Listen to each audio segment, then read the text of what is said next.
पाकिस्तान ने वाज़ेह किया है कि दहशतगर्दों की हवालगी सरहदी एंट्री पॉइंट से मुमकिन है और पाकिस्तान का मौक़िफ़ वाज़ेह, मुस्तकिल और रिकॉर्ड पर मौजूद है, जिस पर पाकिस्तान का ये कहना है, वज़ारत इत्तलात और नशरियात का ये कहना है कि पाकिस्तान के खिलाफ गलत बयानी काबिल कबूल नहीं है। अफगानिस्तान की जानिब से झूठे दावे जो है वह हक़ाइक़ के मुनाफी है और हम अफगान तर्जुमान का जो गुमराहकुन बयान है उसको सख्ती से मुस्तरद करते हैं। किसी भी मुतज़ाद दावे को बेबुनियाद और गुमराहकुन करार दिया गया। जंग और जियो मीडिया ग्रुप के इश्तिराक से आर्ट्स काउंसिल में जारी वर्ल्ड कल्चर फेस्टिवल के दूसरे दिन अब से कुछ देर बाद म्यूजिकल कॉन्सर्ट होगा। म्यूजिकल नाइट की खास बात यह है कि इसमें बेल्जियम और पाकिस्तान के फनकार एक स्टेज पर मिलकर परफॉर्म करेंगे। तफसील आपको बताएंगे जियो न्यूज के नुमाइंदे वलीद अहमद। आलमी सकाफती मेले की रानाइयाँ चार सू फैली हुई हैं। वर्ल्ड कल्चर फेस्टिवल के दूसरे दिन बैनुल-अक़वामी आर्ट एग्जीबिशन हुई, उसके बाद कोसोवो के थिएटर आर्टिस्टों ने प्ले पेश किया और अब यहाँ पर मेगा कंसर्ट है। आर्ट्स काउंसिल कराची के इस लॉन में शुरका पहुँच गए हैं, हाजरीन आ गए हैं और एक बहुत ही मुख्तलिफ चीज़ हो रही है, एक बहुत ही मुख्तलिफ तजुर्बा हो रहा है। बेल्जियम म्यूजिशियन हैं लूसी, उनके साथ परफॉर्म कर रहे हैं पाकिस्तान के नामवर लोक फनकार अकबर खमीसो। दोनों से गुफ्तगू करते हैं। I'm so happy, I'm so excited. This is a very, very unique opportunity. You know, it's a dream really to be able to play with folk artists from a completely different part of the world.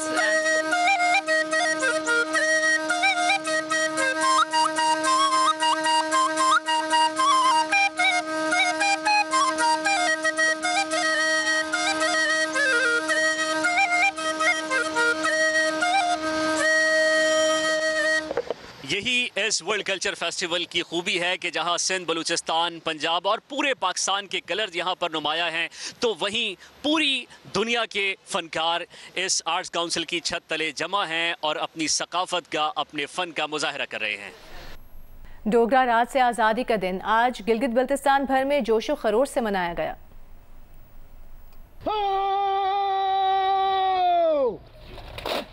Gilgit में जोटियाल helipad पर होने वाली parade और मरकजी तकरीब में सदर मुमलिकत आसिफ अली जरदारी ने खुसूसी तौर पर शिरकत की। इससे कबल परचम कुशाई की तकरीब तारीखी चिनार बाग गिलगित में मुनक़िद हुई और वजीर आला हाजी गुलबर खान और दीगर आला सिविल और अस्करी हुकाम ने यादगार शोहदा पर हाजिरी दी और फूलों की चादरें चढ़ाई। डिवीजनल हेडक्वार्टर्स करदू में रैली निकाली गई। पुलिस के चाको चौबंद दस्ते ने यादगार शोहदा पर सलामी पेश की। इस दौर में रंगारंग तकरीब में शहरियों ने रक्स किया, बच्चे बूढ़े सब लुत्फानंदोज हुए।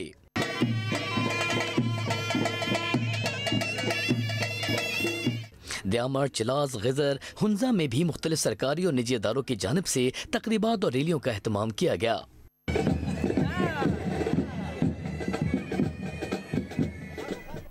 डीआईजी ट्रैफिक कराची पीर मोहम्मद शाह ने कहा कि ट्रैफिक कंट्रोल कैमरों की निगरानी के दौरान लोगों की निजी सरगर्मी से मुतालिक वायरल होने वाली 2 तस्वीरों पर इंक्वायरी जारी है। प्रोग्राम रिपोर्ट कार्ड में उन्होंने खबरदार किया कि नंबर प्लेट से ट्रैफिक कंट्रोल कैमरों को धोखा देने वाले खुद को छोटे मसाइल से बचाने के लिए बड़े मसलों में फंस रहे हैं। लोगों की तस्वीर सोशल मीडिया के ऊपर बड़ी लीक हो रही हैं, इसके लिए क्या कार्रवाई की गई है? ये तो ब्रीच ऑफ प्राइवेसी है।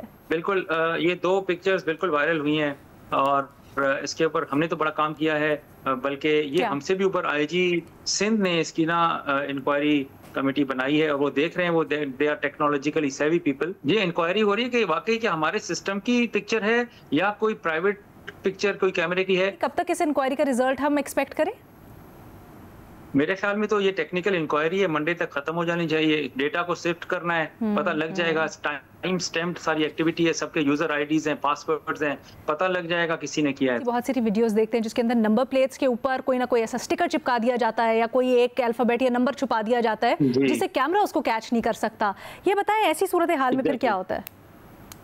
देखिए, इस तरह की तमाम गाड़ियां जिनके नंबर प्लेट्स उन्होंने फर्ज किए हैं, टेम्पर किए हैं, तो उनको हम BL कर देते हैं, विच इज़ ब्लैक लिस्ट। वो फिर हमारे ट्रैफिक से वो हट जाती है, बात वो चली जाती है सेफ सिटीज़ को। सेफ सिटी वाले फिर अपने 15 वालों को बताते हैं, फिर वो गाड़ी मार्क होती है, फिर जब भी वो गाड़ी को पकड़ेंगे उसके ऊपर FIR हो जाएगी। वो छोटे मसले से बचने के लिए अपने आप के लिए बड़ा मसला देख रहे हैं। आगे बढ़ते हैं और अब आपको बताते हैं पीटीआई के साबिक रहनुमाओं का बानी पीटीआई की रिहाई के लिए सियासी जमातों और दीगर से राबतों का फैसला। शाह महमूद कुरैशी से पार्टी के साबिक रहनुमाओं की मुलाकात की अंदरूनी कहानी सामने आ गई। ज़राए का कहना है कि राबताकारी मिशन में फवाद चौधरी, इमरान इस्माइल, अली जैदी, महमूद मौलवी, सिब्तैन खान और दीगर रहनुमा शामिल हैं। साबिक रहनुमाओं ने शाह महमूद कुरैशी से मामला हल और दुरुस्त करने के लिए किरदार अदा करने पर गुफ्तगू की। पीटीआई के साबिक क़यादत का नून लीग के रहनुमाओं और बानी पीटीआई से मुलाकात का इम्कान है। पीटीआई की साबिक क़यादत मुल्क में सियासी दर्जा हरारत कम करने की कोशिश करेगी। पाकिस्तान नेवी के ज़ेर तमाम Pakistan international maritime exhibition and conference 2025 3 से 6 नवंबर तक कराची एक्सपो सेंटर में मुनाकिद हो रही है। Commander Karachi vice admiral Mohammad Faisal Abbasi का कहना है कि पाइमेक का दूसरा एडिशन पाकिस्तान के ब्लू इकॉनमी रोड मैप को आगे बढ़ाने में अहम किरदार अदा करेगा।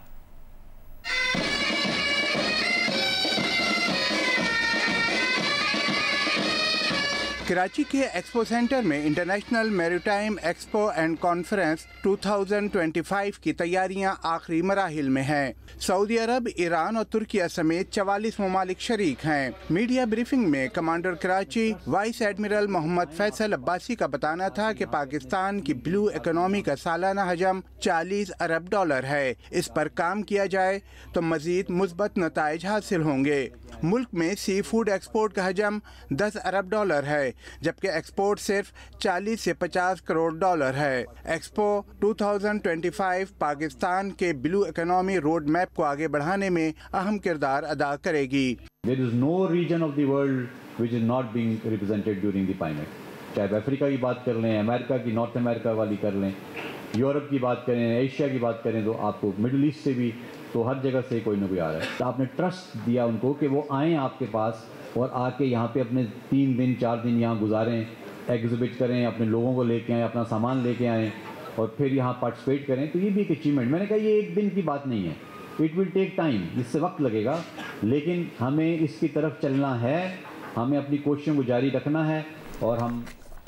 और अभी आपको ये बताएंगे पाकिस्तान और जनूबी अफ्रीका के दरमियान तीसरे और फैसला कुन T20 मैच में पाकिस्तान के खिलाफ जनूबी अफ्रीका की 7वीं विकेट 95 रन पर गिर गई। इस वक्त जनूबी अफ्रीका 7 विकेट के नुकसान पर 114 रन बना चुका है। बात करेंगे हम इस बारे में नुमाइंदा जियो न्यूज़ सुहेल इमरान से। सुहेल, काफ़ी तैयारियां की जा रही थी मैच शुरू होने से पहले और कुछ हद तक तो साउथ अफ्रीका की बैटिंग गुज़श्ता रोज़ से बेहतर है, लेकिन फिर भी तेज़ी से उनकी विकेट्स गिरी हैं। इस वक्त क्या है मैच की अपडेट? जी बिल्कुल, आज भी पाकिस्तान के बॉलर्स की कारकर्दगी जो है बड़ी शानदार। 17 ओवर्स का खेल यहाँ पर खिताबी स्टेडियम में तीसरा और आखिरी T20 मैच खेला पहला ऐसा कुछ मैच है। 115 रन बनाए, 7 खिलाड़ी आउट हुए। शाहीन आफरीदी ने यहाँ पे पहली ओवर में विकेट हासिल की थी। इसके साथ साथ माहिम अशरफ और उस्मान तारिक जो उनका डेब्यू है वो भी 2-2 विकेट हासिल कर चुके हैं, जबकि 1 विकेट मोहम्मद नवाज ने हासिल की है। साउथ अफ्रीका की जानब से रेजा हेंड्रिक्स और उनके कप्तान डेनोवन फ्रेरा ने कुछ थोड़ी सी मुजाहमत की। रेजा हेंड्रिक्स 34 रन पूरा कर आउट हुए, जबकि फ्रेरा ने 29 रन बनाए और इस तरह आप 18वीं ओवर का खेल शुरू हो चुका है खिताबी स्टेडियम में। बहुत शुक्रिया आपका सुहेल।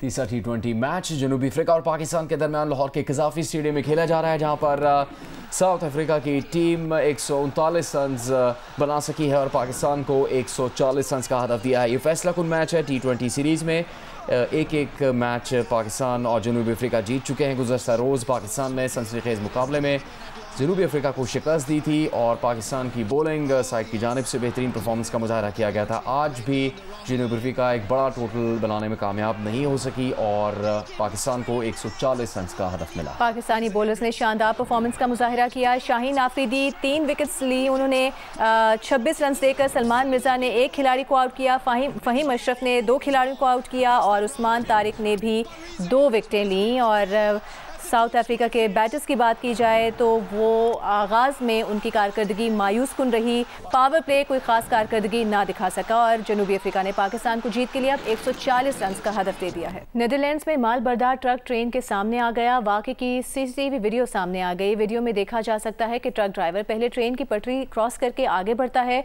पटरी क्रॉस करने के बाद वापस पीछे की तरफ आता है, फिर आगे जाता है और इसी दौरान खतरे के अलार्म ऑन हुए और ट्रक पटरी पर फंस गया। इस वीडियो में आप देख सकते हैं ट्रक को ट्रेन की टक्कर लगने के मनाज़िर दिखाए गए हैं। वाक़े में 5 अफराद ज़ख्मी भी हुए। नीदरलैंड्स में माल बरदार ट्रक ट्रेन के सामने आ गया। वाक़े की CCTV वीडियो सामने आई है जिसमें दिखाया गया है कि ट्रक ड्राइवर पहले ट्रेन की पटरी क्रॉस करके आगे बढ़ता है। गिरदानी शिप ब्रेकिंग यार्ड में 9 साल पहले रोनमा हुए वाक़े की याद में रैली निकाली गई। 1 नवंबर 2016 को प्लॉट नंबर 52 में ऑयल टैंकर शिप में कटाई के दौरान जोरदार धमाके से 29 मजदूर जाँ भाग हो गए थे। तहकीकात में सामने आया था कि हिफाजती इंतजाम और फायर सेफ्टी के फुकदान ने इस सानहे को संगीन बना दिया।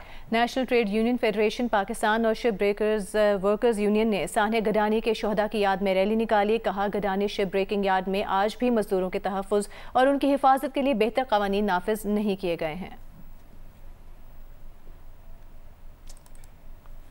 कराची के इलाके सोल्जर बाजार में वाक़ तारीखी सरकारी स्कूल जोफल हर्स की तालिबात की तालीम एक बार फिर खतरे में पड़ गई। स्कूल के मरकजी दरवाजे को ताला लगाकर बंद कर दिया गया। सुबह सवेरे स्कूल की तालिबात ने स्कूल बंद होने पर धरना दे दिया, एहतजाज किया। स्कूल इंतजामिया के मुताबिक रात 8 बजे कुछ लोगों ने खुद को SPCA के अफसरान कहकर स्कूल को ताले लगा दिए। हालांकि स्कूल इंतजामिया को स्कूल सील करने का कोई भी नोटिस नहीं मिला। याद रहे कि इससे पहले 2017 में भी स्कूल पर कब्जे की कोशिश की गई थी। 2023 में सिंध हाई कोर्ट ने सिंध हुकूमत की अपील पर फैसला सुनाते हुए स्कूल की ज़मीन सज्जाद बशीर को देने का फैसला कलअदम करार दिया था। लीज दस्तावेज़ात के मुताबिक ये स्कूल जिसकी ज़मीन जूलिया फ्लोरेंस डिएब्रो की है, जूलिया फ्लोरेंस ने 1948 में स्कूल की ज़मीन चर्च को बतौर गिफ्ट देने की वसीयत की। 1989 में ज़िले अदालत ने वसीयत के मुताबिक गिफ्ट को कानूनी करार दिया। बाताज़ा जूलिया फ्लोरेंस के अहल खाना ने ज़मीन की बतौर गिफ्ट चर्च को दिए जाने को चैलेंज कर दिया। जुडिशल मजिस्ट्रेट ने 2010 में सुलहनामे के बाद चर्च को दी गई ज़मीन की गिफ्ट डीड मनसूख कर दी। इस दौरान KMC 816 रुपये माहाना किराए पर स्कूल चला रही थी। KMC ने 1994 के बाद स्कूल का किराया देना बंद कर दिया। सज्जाद बशीर ने ज़मीन खाली करवाने के लिए 2011 में दावा दायर किया। सिंगल बेंच ने सज्जाद बशीर के हक़ में फ़ैसला दिया। सिंगल बेंच के फैसले को 2023 में कलअदम करार दे दिया गया था।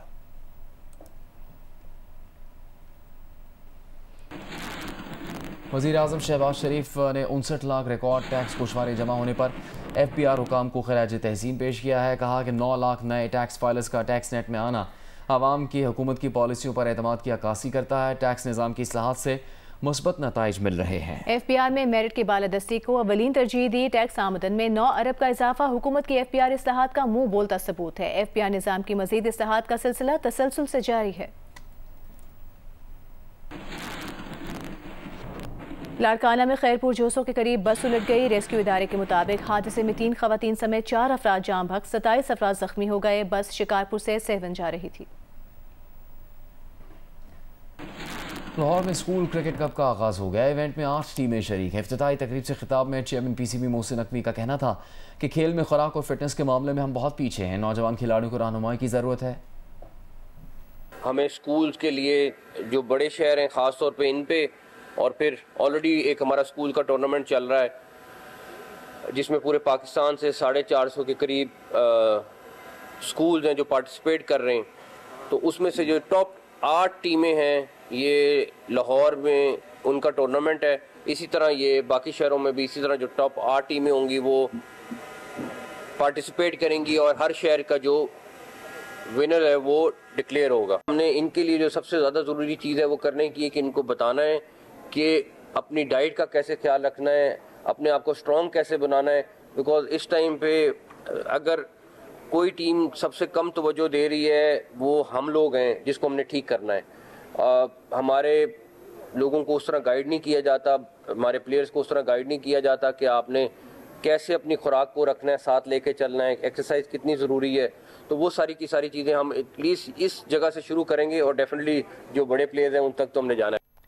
Chief of naval staff squash championship में मेंस इवेंट का final top seed Nasir Iqbal और नंबर 2 सेट तैयब असलम के दरमियान होगा। विमेन इवेंट के फैसला कुन मार्के में अली सिस्टर्स मद्दे मुकाबिल होंगी।